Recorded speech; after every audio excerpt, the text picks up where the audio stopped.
जी जी, अम्मा की तबीयत ठीक नहीं है, आकर मिल जाइए, बहुत याद कर रही है आपको। रक्षा के शब्दों में चिंता थी। हाँ भाभी, सोच तो मैं भी रही हूं, लेकिन घर की जिम्मेदारियों के कारण निकलना ही नहीं हो पा रहा है। भाभी, अम्मा से बात करवा दीजिए। नेहा ने भी चिंतित स्वर में कहा। जी जी, अम्मा अब बहुत ऊंचा सुनने लगी है। जब काफी तेज बोलो तब बहुत देर में बात को समझ पाती है। रक्षा ने मोबाइल अम्मा के हाथ में थमा दिया और तेज स्वर में बोली, लीजिए अम्मा, जीजी से बात कर लीजिए। बड़ी मुश्किल से नेहा अम्मा से थोड़ी सी ही बात कर पाई। अब तो जाना ही पड़ेगा, इतने दिनों से टाल रही थी, लेकिन अब अम्मा से मिल आती हूँ। पता नहीं कितने दिनों की जिंदगी है, आखिर समय किसने देखा है। नेहा ये सोचते सोचते मायके जाने की तैयारी करने लगी। मायका भी कोई पास नहीं, लगभग 700-800 किलोमीटर दूर, और जब जाओ तो 10-15 दिन तो रुकना बनता ही है। अभी इस लॉकडाउन में भैया की नौकरी छूट गई और उन्होंने घर के बाहर ही एक छोटी सी परचून की दुकान खोल ली। उससे जैसे तैसे गृहस्थी का खर्चा चल रहा था, दोनों बच्चों की पढ़ाई का खर्च और उसके साथ साथ अम्मा की दवाई भी। लेकिन भाभी कभी अपने मुंह से अपनी परेशानी नहीं कहती, लेकिन नेहा तो समझती ही है। उसके जाने से थोड़ा अतिरिक्त बोझ तो भैया के कंधों पर पड़ ही जाएगा, क्योंकि साथ में 3 साल की नन्ही सरू भी तो थी, उसे भी दूध चाहिए। लेकिन अम्मा का मोह भी नहीं छूट रहा। केशव ने नेहा के कहने पर उसका टिकट बुक करवा दिया और नेहा नन्ही सरू को लेकर मायके चल पड़ी। जी जी, पूरे 2 साल बाद मिलना हो रहा है आपसे। रक्षा ने नेहा को देखते ही गले से लगा लिया। भाभी, अब तो 7-8 दिन आप लोगों के साथ खूब मस्ती करनी है। अरे मेरी गुड़िया रानी, आजा मामी की गोद में। रक्षा ने सरू को गोद में ले लिया। भाभी, अम्मा कहाँ है? जी जी, अंदर कमरे में। नेहा अम्मा से मिलने चली गई और रक्षा नेहा के लिए चाय नाश्ते का इंतजाम करने लगी। बुआ आ गई, बुआ आ गई, ये कहते हुए मौनी और पिंकी भी दौड़ती हुई बुआ के गले लग गई और सरू को गोद में लेकर खिलाने लगी।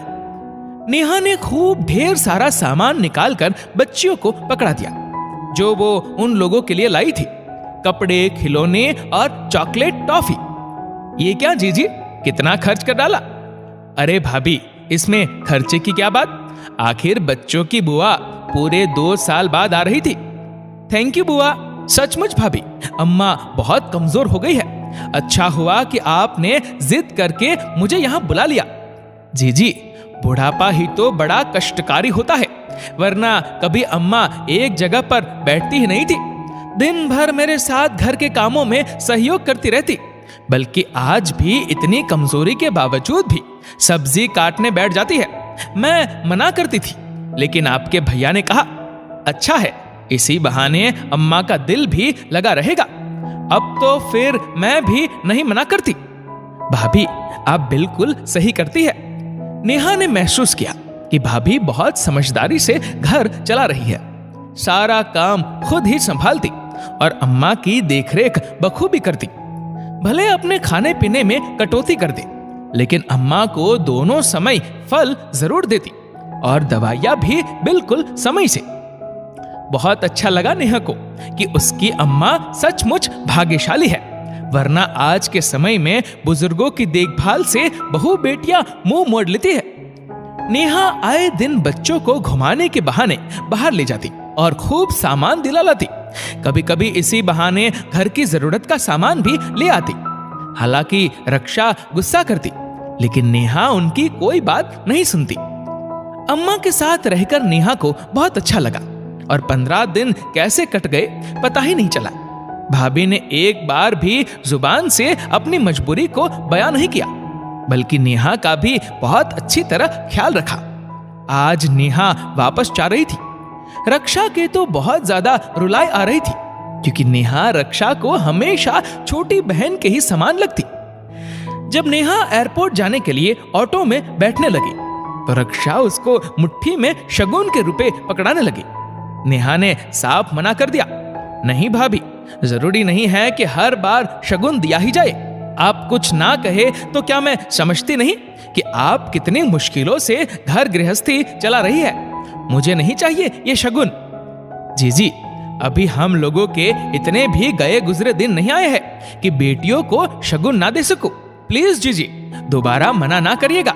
नेहा ने देखा भाभी की आंखें आंसुओं से तरबतर हैं और एक झटका सा लगा नेहा को, और उसने एक पल भी गवाए बिना झट से वो शगुन रक्षा के हाथों से ले लिया। भगवान करे सबको इतनी प्यारी भाभी मिले और मेरे भैया भाभी हमेशा ऐसे ही शगुन देने वाले बने रहे।